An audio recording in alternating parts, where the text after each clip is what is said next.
जय श्री कृष्णा दोस्तों, हर हर महादेव। कैसे हैं आप सब? स्वस्थ और सुरक्षित होंगे।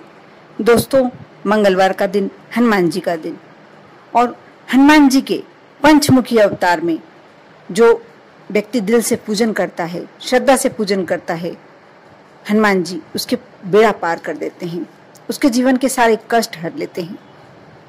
दोस्तों, शायद आप नहीं जानते होंगे, हनुमान जी जो पंचमुखी अवतार होता है हनुमान जी का, उनका पहला मुख बानर का होता है। दूसरा, आप कभी ध्यान से देखना, यदि आपके घर लगी हुई हो ये वाली फोटो तो बहुत ही अच्छी बात है, आप उसमें पूरा अवलोकन करना, जो मैं बता रही हूँ उसको पूरा देखना। और नहीं लगी हुई है तो अवश्य लाकर लगाना, क्योंकि कहते हैं जिस घर में हनुमान जी की पंचमुखी अवतार वाली प्रतिमा या फोटो होती है, उस घर में कभी भी दुष्ट आत्माएं प्रवेश नहीं करती। कोई भी जो नजर लग जाती है, किसी की बुरी हाय लगती है, वैसा कोई कार्य नहीं हो सकता, क्योंकि जिस घर में हनुमान जी विराजित हैं, क्या मजाल कि कोई दुष्ट ग्रह उस घर में आ जाए। जैसा कि दोस्तों मैं बता रही थी, पंचमुखी अवतार का पहला मुख बानर का होता है, दूसरा गरुड़ का, तीसरा बराह का, और चौथा अश्व, और पांचवा नरसिंह का। इन 5 मुखों से हनुमान अपने भक्तों के जीवन की 5 तरह की समस्याएं दूर करते हैं। हर मुख का अपना एक अलग महत्व होता है। जैसे प्रतिमा के जो पहले बानर वाला मुख होता है, सारे दुश्मनों पर इससे विजय मिलती है, विजय प्राप्त होती है। दूसरा गरुड़ मुख होता है, और गरुड़ मुख से सारी रुकावटें, सारी असफलताएं, सारी परेशानियां, इनका विनाश होता है। तीसरा मुख होता है, तीसरे उत्तर दिशा के बराह मुख से लंबी उम्र, प्रसिद्धि और शक्ति मिलती है। जिस व्यक्ति को कहीं भी कोई मान सम्मान नहीं मिलता, कोई उनकी बात सुनता नहीं है, बात में वजन नहीं लगता, या कमजोर, वह व्यक्ति अपने आप को कमजोर समझता है, उस व्यक्ति यदि वह तीसरे मुख का, बराह मुख का लगातार 5 मिनट तक दर्शन कर अपने मन में प्रार्थना करे, तो उन्हें शक्ति मिलती है, प्रसिद्धि मिलती है। और जो लगता है कि बीमार है, उन्हें यदि वह लगातार दर्शन करता है तो उनको लंबी आयु का वरदान प्राप्त होता है। चौथा मुख है नरसिंह मुख, इससे डर, तनाव और सारी मुश्किलें दूर हो जाती हैं। 5वां मुख होता है अश्व मुख, इससे सारी मनोकामनाएं, जैसी भी मनोकामना है, आप यदि इस मुख के समक्ष बैठकर, इनके दर्शन करते हुए अपने मन की मनोकामनाएं बोलते हैं, आपकी मनोकामनाएं अवश्य पूर्ण होती है। दोस्तों, यदि आपके घर में पंचमुखी हनुमान जी की प्रतिमा है या तस्वीर है, यदि नहीं है तो आप अवश्य लाकर लगाएं। ऐसा माना जाता है कि जिस घर में पंचमुखी हनुमान की तस्वीर है या मूर्ति है और घर के दक्षिणी पश्चिमी कोने में रखी हुई है, तो इससे घर के कई वास्तु दोष अपने आप दूर हो जाते हैं।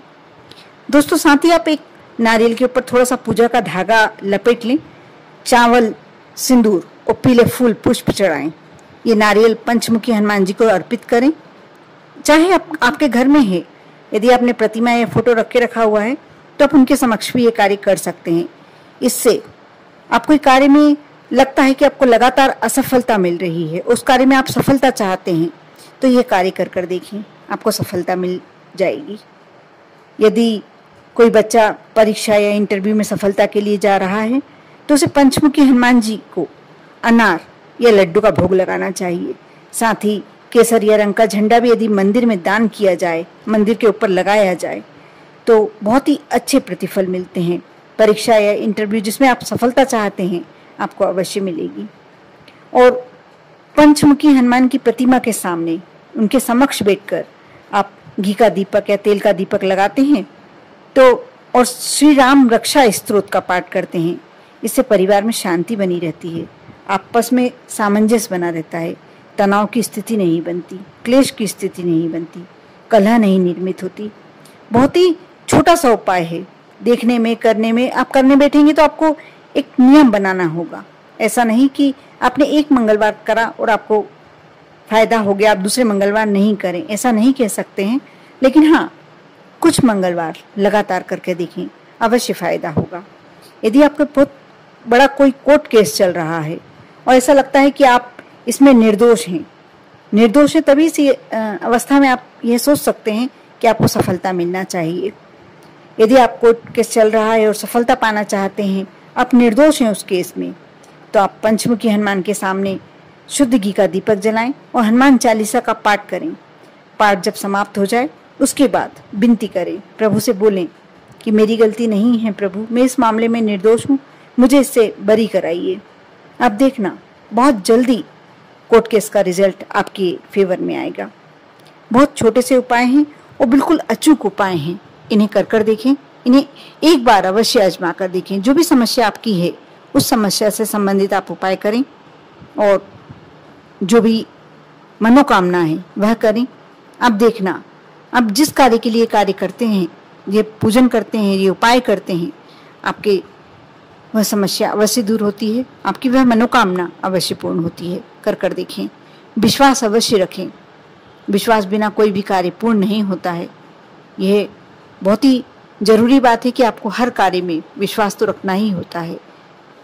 आप पर और आपके पूरे परिवार पर भोलेनाथ की कृपा हमेशा बनी रहे। ओम नमः शिवाय।